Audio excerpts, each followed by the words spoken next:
Regardons à 1 Corinthiens 13, 1 à 3. Le premier des 3 versets nous dit la valeur et l'importance de l'amour. Paul rend cela très clair. Il dit qu'il n'est rien. Il ne tire aucun bénéfice s'il n'a pas ce fruit de l'amour. Et quand j'aurai le don de prophétie, la science de tous les mystères et toute la connaissance, quand j'aurai même toute la foi jusqu'à transporter des montagnes, si je n'ai pas la charité, je ne suis rien. Et quand je distribuerai tous mes biens pour la nourriture des pauvres, quand je livrerai même mon corps pour être brûlé, si je n'ai pas la charité, cela ne me sert de rien. La charité est patiente, elle est pleine de bonté. La charité n'est point envieuse.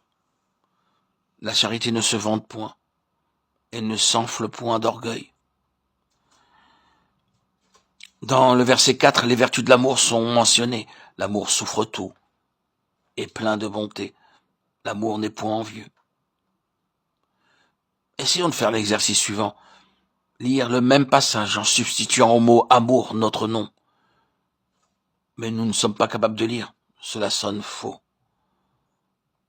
La raison en est que nous n'avons pas d'amour.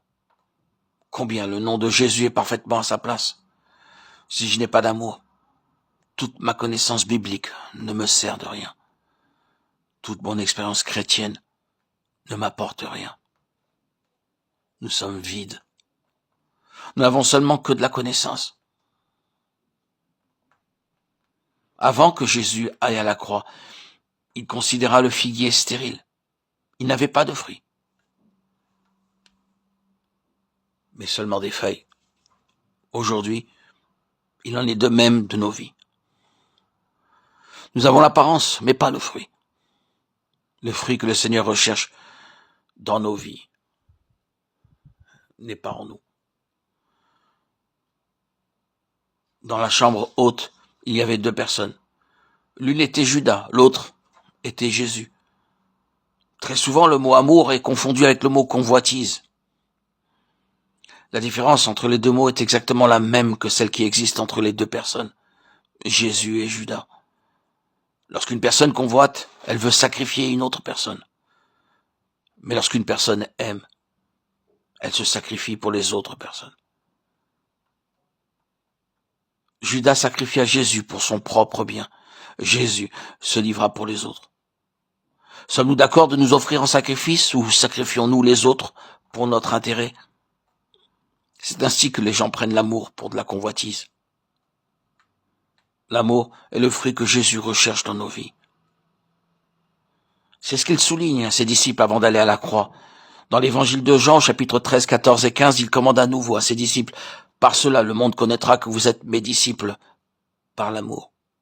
Aimez-vous les uns les autres comme je vous ai aimés. » Il parle ici du sacrifice personnel de l'amour. C'est le fruit.